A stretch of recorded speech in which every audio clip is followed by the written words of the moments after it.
La cuestión es si la Argentina puede o no hacer un desarrollo autónomo en el marco del estado, digamos, general de la situación en el mundo y de los roles o las distintas posiciones geopolíticas en términos de países dominantes, estados dominados o estados dependientes y estados dominantes. La respuesta es sí, con algunos condicionamientos. Es claro que hoy están sucediendo cosas en el mundo que no solamente tienen que ver con lo que vemos, sino con muchas cosas que no vemos. Hay una fuerte crítica de muchos sectores acerca del devenir de la construcción del pensamiento y del conocimiento científico. Y esto es porque hay lo que uno supone que es un fracaso en resolver problemas. Es un fracaso en resolver problemas porque el planteo original del conocimiento científico fue prometer un mundo que ese mundo no se cumplió. Si los países centrales están de alguna manera también cuestionando estos paradigmas, más los tenemos que cuestionar nosotros, que somos los que sufrimos en todo caso las consecuencias de esos paradigmas. Además que no son paradigmas pensados en los países como los nuestros, sino que son paradigmas pensados fundamentalmente para la Europa en el siglo XVII, XVIII y XIX. ¿Cómo se sale en un país como el nuestro? ¿Cómo se construye una ciencia que no sea dependiente? Porque en el fondo es eso. Lo que no se puede hacer es pensar que la ciencia no dependiente se puede construir sobre un paradigma dependiente, de dependencia en todo caso. Yo no puedo pensar desde la forma de ver la ciencia en Europa, digamos, como clásicamente se la ve, o en los países centrales, pensar desde ahí como me salgo. Me tengo que salir primero para pensar en la ciencia esa. Parecería ser un hecho cierto que si yo redefino el sentido de la ciencia, en vez de decir voy para un lado, agarro las ciencias naturales y en vez de ir para un lado voy para otro, también defino conocimientos que van a ser diferentes. Lo cual no quiere decir que uno abandone, digamos, los instrumentos de la ciencia. Quiere decir que los instrumentos de la ciencia no se piensan a sí mismos, sino que hay que pensarlos desde otro lugar. Y ahí es donde está la política. La ciencia como verdad, la ciencia como neutral, como verdad absoluta, hoy, y desde hace bastante tiempo, pero hoy cada vez con más intensidad, es cuestionada. Por lo tanto, una ciencia tiene que tener una definición de mundo antes. ¿Qué mundo? ¿Qué sociedad queremos? Dentro del capitalismo no vamos a tener una ciencia diferente. Tendremos una ciencia más o menos adaptada a determinadas circunstancias, pero va a ser siempre una ciencia capitalista. Y a menos que nos transformáramos en un país central de capitalismo, esa ciencia va a ser una ciencia que va a ser dependiente de los países centrales que inventaron y que manejan el capitalismo. Entonces, yo no puedo desde el capitalismo reinventar un paradigma, un sentido, no porque me voy a volver a repetir la historia. Yo lo que no puedo contestar, y me parece que me corresponde que lo diga, es cómo se hace esto, porque en realidad esto lo tiene que contestar la sociedad, lo tiene que contestar la gente, lo tiene que contestar inclusive las nuevas generaciones. Cómo generar conocimiento que esté dirigido hacia otro lugar. Mi definición personal de hacia dónde es hacia la sociedad, hacia la gente, no hacia la renta, hacia la ganancia, hacia incrementar. No, el primer objetivo de la generación de conocimiento científico es hacia la gente, y eso redefine el paradigma, redefine las metodologías, redefine las direcciones, redefine las preguntas y redefine las respuestas.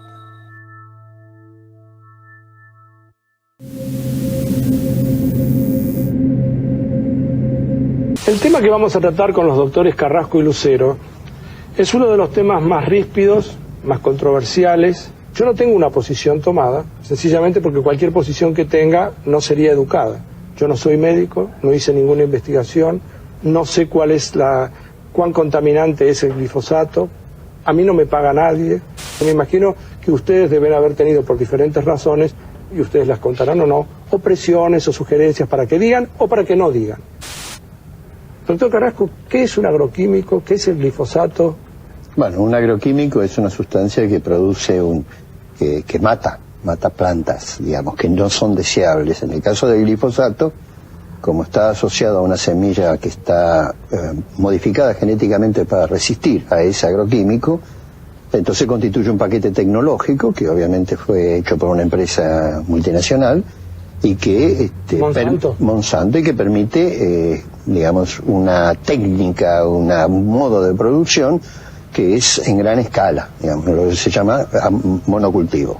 ¿Por qué? Porque uno echa glifosato, termina con todas las malezas y lo único que sobrevive o lo único que queda ahí es la planta que está modificada genéticamente. En este caso mayoritariamente la soja, pero ya no es solamente la soja, hay otros cultivos que también tienen la misma base tecnológica, digamos. Andrés logró poner en discusión desde adentro mismo del sistema tecnocientífico de nuestro país el sentido de la ciencia. Andrés puso en discusión qué es la ciencia, para qué la ciencia, para quién y con quién es la ciencia.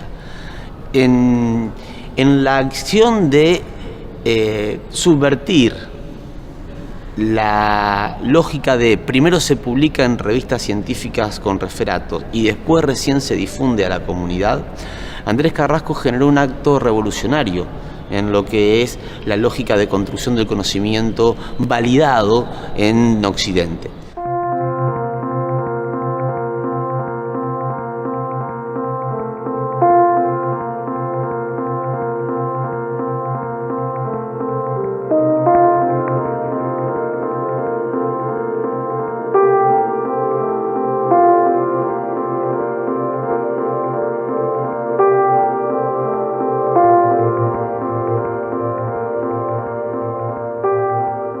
Desde su perspectiva, la ciencia se debía a las comunidades, no se debía a la corporación científica. Y los resultados que tenían eran resultados que eran relevantes para un problema enorme que estaba sucediendo en el país, con muchísimas implicancias. En ese sentido, el resultado que no era conveniente y un posicionamiento ideológico muy claro respecto a cuál era la posición del científico, que es disonante con la lógica del establishment, generó una serie de respuestas que fueron terribles, pero al mismo tiempo una respuesta social muy grande y una reivindicación que superó ese disciplinamiento. Yo creo que ese es uno de los valores por los cuales se toma como ejemplo y como bandera de lucha en un montón de aspectos hoy. Creo que es un adelantado a todas las experiencias que se están dando hoy. Y no por nada creo que cuando encontró los resultados, a las personas con las que fue a hablar fueron las personas que ya estaban luchando con esto, que ya estaban en este camino y las que encontraba como interlocutores válidos para esto. No los encontraba en el ámbito de investigación, no los encontraba en el ámbito estrictamente de la política superestructural. Los encontraba ahí donde estaban con los pies en el barro. Creo que no es fácil ese nivel de soledad en un ámbito tan hostil como el académico.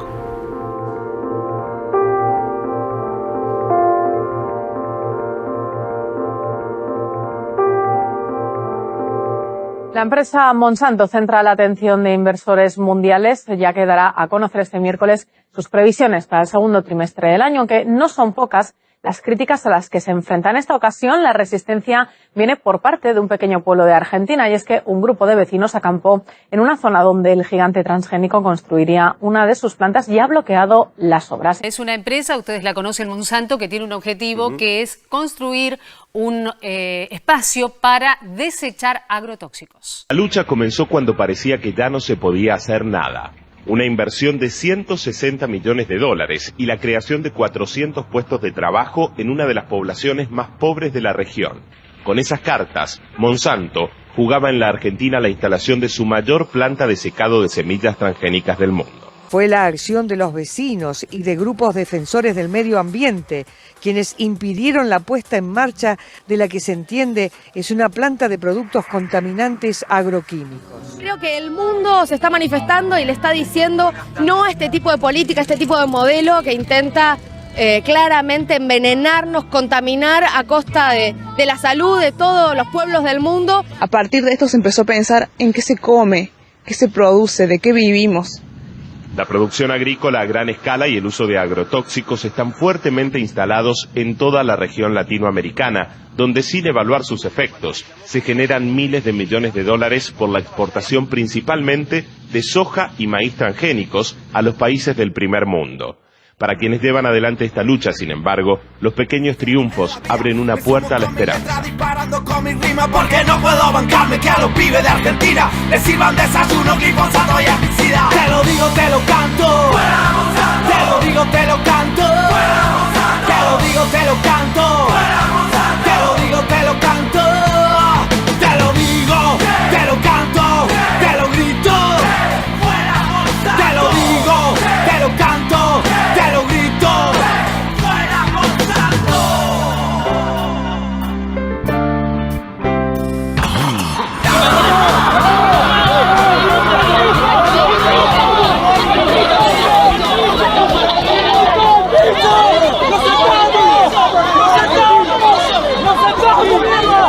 ¡Pasan para atrás! ¡Hay todo un pueblo acá defendiendo! ¿Qué le van a pasar por arriba a las chicas? ¡A los chicos, a los niños! ¡Están locos! ¡Retrocedan, por favor! A las 12 del mediodía se calmaron un poco las aguas y los asambleístas por la vida siguen deliberando acerca de lo ocurrido en esta dolorosa y tensa mañana que terminó con heridos. Me agarraron, esta vez vinieron con mujeres que nos mandaban que nos pegaran. Intenté llegar y varias veces tropecé porque me pegaron muchas trompas en la cabeza, en la cara. Liberando la zona a la policía, con la complicidad de la SOTA, permitiendo que toda la pata pueda venir a hacer todo esto. Y nosotros tenemos bien en claro que la única forma de resolver este conflicto es vía democrática a través de una consulta popular, que es lo que venimos exigiendo hace un año y medio a través de la Asamblea Mañana Lucha por la Vida. Resistiendo brutales represiones, el acampe logró que se hiciera foco en el conflicto. La justicia ordenó paralizar las obras hasta que se presente un debido informe de impacto ambiental, y la presión social llevó al gobierno de la provincia a dar marcha atrás en su aprobación al proyecto. La Asamblea Malvinas Lucha por la Vida realizó en la puerta del predio de Monsanto un festival para reclamar en contra de su instalación. Entre otros, se escuchó la disertación del doctor Carrasco, miembro del CONICET. Bueno, porque Monsanto representa lo que me parece que no queremos en este país. Que se hagan dueños de la tierra, que se hagan dueños de las semillas y que impongan modelos productivos, de los cuales los principales beneficiarios son ellos. Primavera sin Monsanto fue el nombre de esta convocatoria que en una zona descampada supo convocar a cientos de personas que se suman a millones en todo el mundo. Hemos hecho varias actividades en el Hospital Garrahan. Es cierto que llegan chicos fumigados, pero se los trata por otra patología porque nadie lo está investigando, porque nadie lo asume como causa de enfermedades, lamentablemente. Como Movimiento Campesino de Córdoba, hace más de 10 años venimos luchando en contra de este modelo que no solamente trae agrotóxicos, sino también desalojo, trae muerte. Mientras continúan las indefiniciones políticas, ellos aseguran que van a continuar su lucha para que este lugar quede así y se convierta con el tiempo en un símbolo del triunfo de una pequeña comunidad que un día decidió enfrentar a un gigante. Por lo tanto, una ciencia tiene que tener una definición de mundo. ¿Qué mundo? ¿Qué sociedad queremos? Dentro del capitalismo, y dentro del capitalismo no vamos a tener una ciencia diferente. Lo que no puedo contestar, y me parece que me corresponde que lo diga, es cómo se hace. Contestar la sociedad, lo tiene que contestar la gente, lo tiene que contestar inclusive las nuevas generaciones. Cómo generar conocimiento que esté dirigido hacia otro lugar. Mi definición personal hacia dónde es hacia la sociedad, hacia la gente, no hacia la renta, hacia la ganancia. Y eso redefine el paradigma, redefine las metodologías, redefine las direcciones, redefine las preguntas y redefine las respuestas.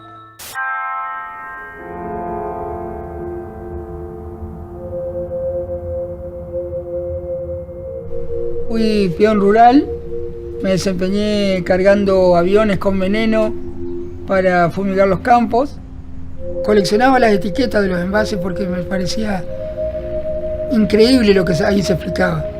Nosotros decíamos que parecían astronautas, como la empresa La Química te advertía de que tenías que cubrir para trabajar con ellos. Nunca usamos ese tipo de vestimenta nosotros. Lo único que nos decían, carguen en contra del viento. Me acuerdo los ardores de la cara, de recibir el veneno directamente, de que se nos salpicaba. que nos ardía el cuerpo. Yo volví a trabajar con la ropa y abrazaba a mi nena de 4 años. Si decidí asistir a esta presentación es porque aún le debo una respuesta a mi hija. Hace poco había decidido callarme para su bien, pero comprendí que no era lo correcto. Ya no es más tiempo para jugar al gato y al ratón. O decimos las cosas como son, o mejor nos callamos. Quedarse en el medio es confundir y embarrar aún más la cancha.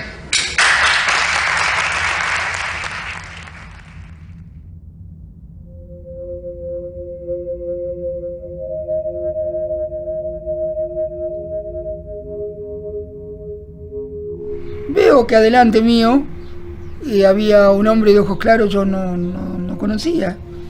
Lloraba como no lloró ninguno esa noche, fue muy raro, yo no estaba acostumbrado a esto, por contar lo que me había pasado. Cuando yo me voy a sentar en 2 filas atrás de él, este hombre se para, corre la silla y me abraza y llora. Y pasa al frente. Y digo yo, dice, bueno, yo soy Carrasco, yo no podía creer. Es difícil para mí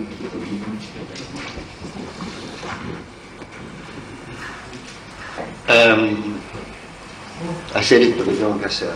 Después de lo que escuché y que comparto, me tengo que poner en el lugar para lo cual vine, que es hablar de lo mío. Lo primero que se viene a mi mente es que está todo dicho.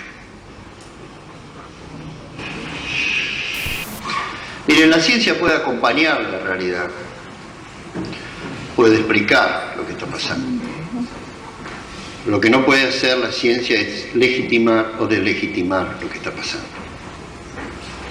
Esto que les voy a mostrar hoy, ahora, en realidad tiene poca importancia y poco peso al lado de de los 2 testimonios que tuvieron acá hoy. Gracias, señora. Gracias, Javier.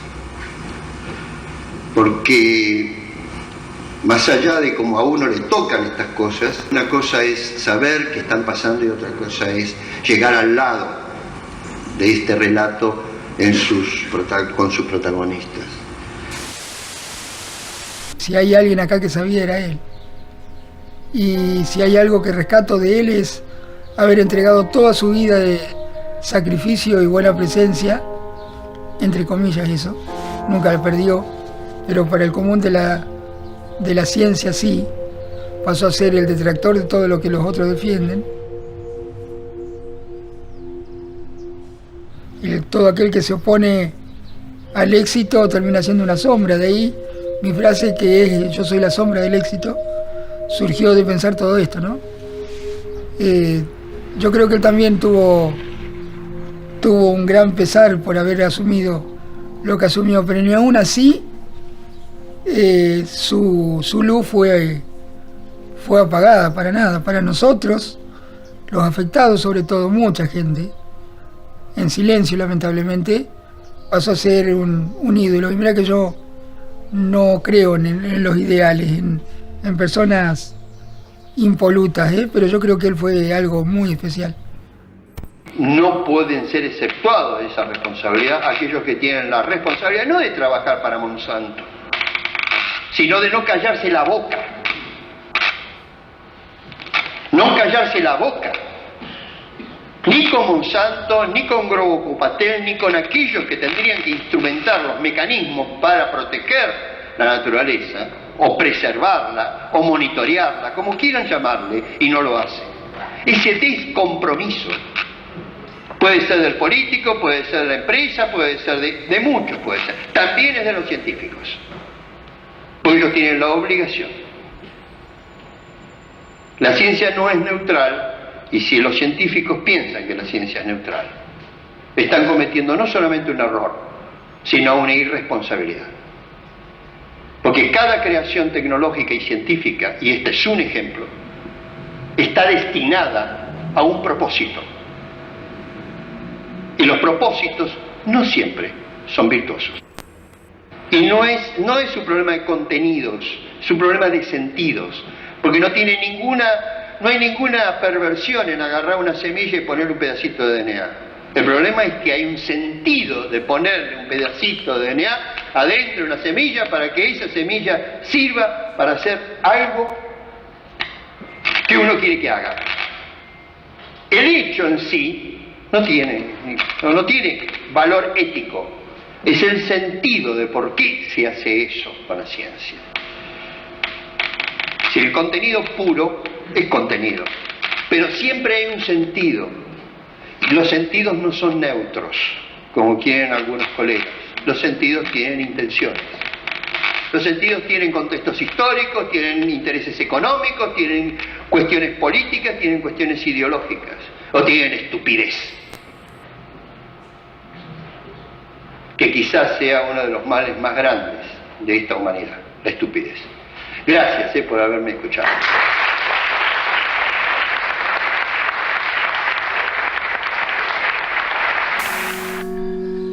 Siempre se sintió maestro.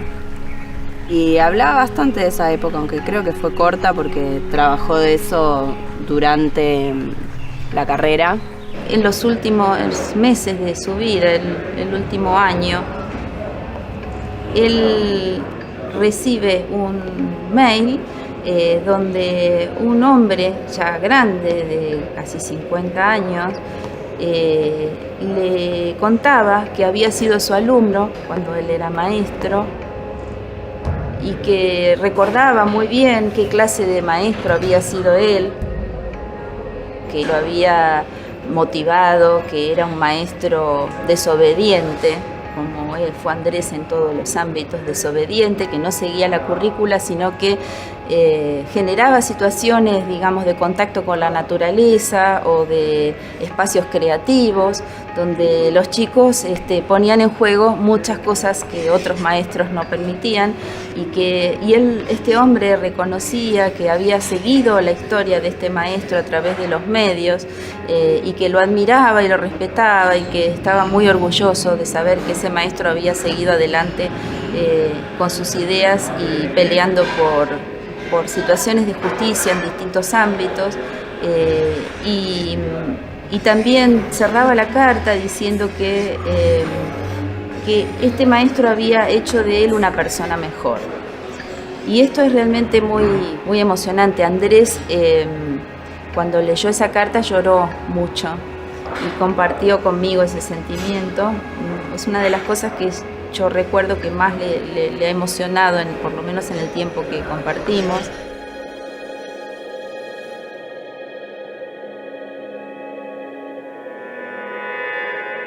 Yo creo que acá la escuela, tanto en la vida de Andrés y en relación con eso, en lo que es la vida política y social de Argentina, juega un papel fundamental y que es algo que tenemos que defender, cuidar como un espacio de formación y de pensamiento crítico para un cambio social.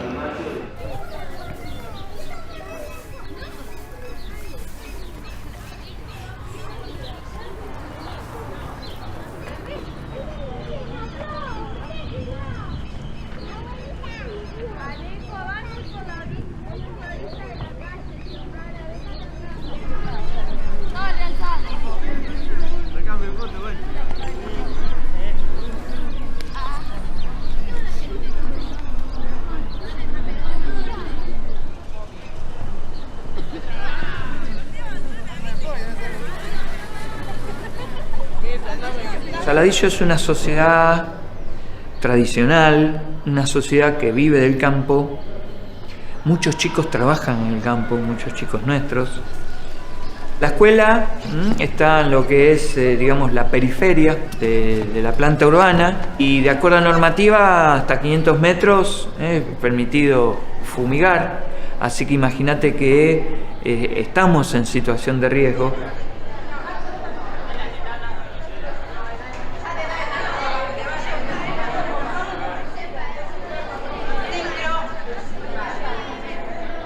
Nosotros tenemos una huerta agroecológica que simboliza muchísimo para nosotros, ¿no? Cada vez que cosechamos, los chicos se lo llevan a su casa y lo comparten con su familia. Digo, bueno, tiene que ver con esa idea, con esa formación.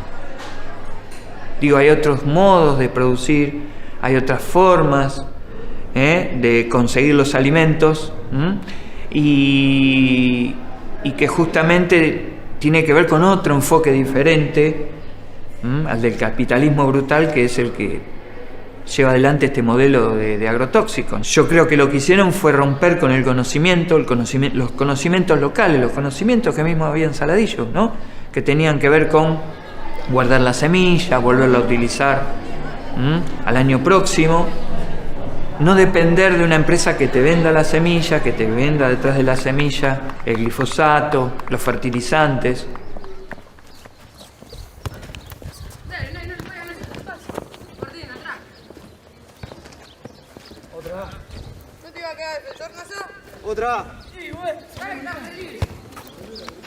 Pensamos la escuela en forma democrática, digo, así como podemos pensar los acuerdos institucionales de convivencia todos, ¿no? Que todos sean parte, también pusimos en juego ponerle el nombre, ¿no? Entonces convocamos a toda la comunidad educativa de Saladillo a que participen, la hicimos abierta, vecinos de otras escuelas, bueno, por supuesto los estudiantes.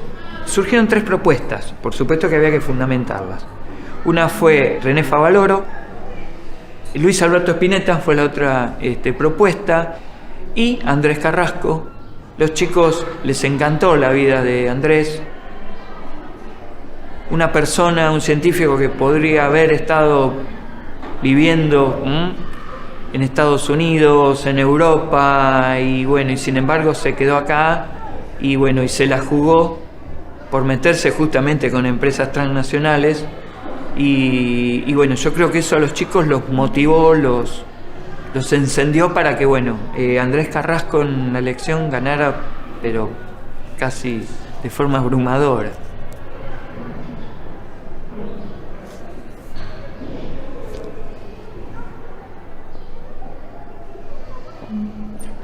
Y que bueno, quede como también, ¿no? Como un modo de vida el que egresar de la secundaria 5 Andrés Carrasco tenga un sentido. Un sentido que tenga que ver con eso, con amar la vida y con apropiarse de derechos ambientales, de derechos sociales, de todos los derechos.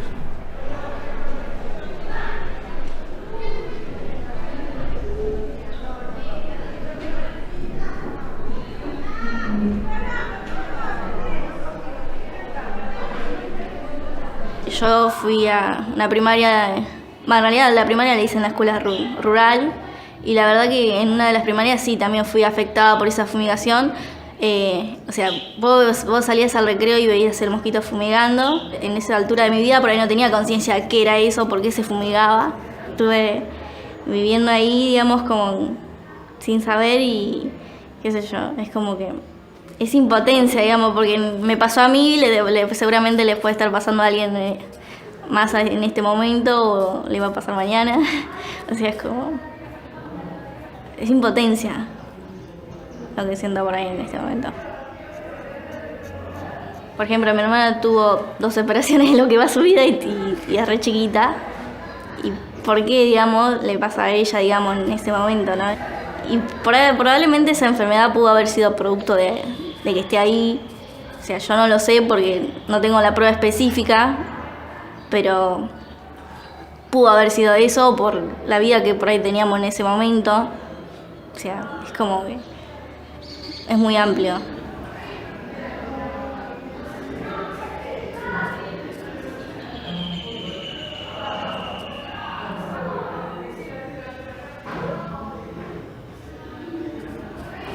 Ya cuando me enteré que era un científico que se animó a decir que había esta problemática de decir, y también de preguntar a la ciencia misma para quién es la ciencia, ya creo que ya ahí rompió incluso ya el sistema, porque es como que venimos hablando siempre de lo mismo, y es como decir una esperanza, por decirse entre comillas, ¿no?